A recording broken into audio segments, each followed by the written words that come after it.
Ишенал Арабаев атындагы Кыргыз мамлекеттик университетинин эл аралык журналистика жана медиа коммуникациялар бөлүмүнүн студенттерине белгилүү блогер Адилет Ногойбаев конок лекция өттү.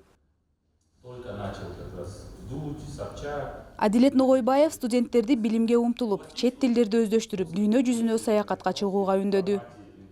Заниматься любимым делом — это очень важно, потому что ты в долгую сможешь этим заниматься. Если ты будешь делать только на хайпе, вот, допустим, что-то сейчас интересно хайповое, да, и начнешь это делать, но в дальнейшем этот хайп спадет, ну и, соответственно, и у тебя интерес к этому упадет.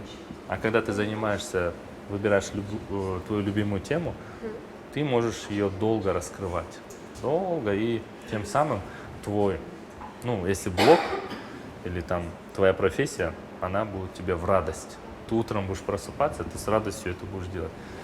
Если ты пойдешь на любимую профессию, да, оператор, журналист, ведущий, то ты с удовольствием утром идешь. Я не говорю, что вся работа в удовольствие, но, по крайней мере, ты знаешь это дело и с удовольствием это выполнять будешь. Так что не по моде, а по твоему внутреннему желанию выбирать профессию. Блогер басып өткөн жолу жана тажрыйбасы менен бөлүшүп, жаштарга мээримдүү, өз ата мекенин сүйгөн, кесипкөй адис болууга шыктандырды.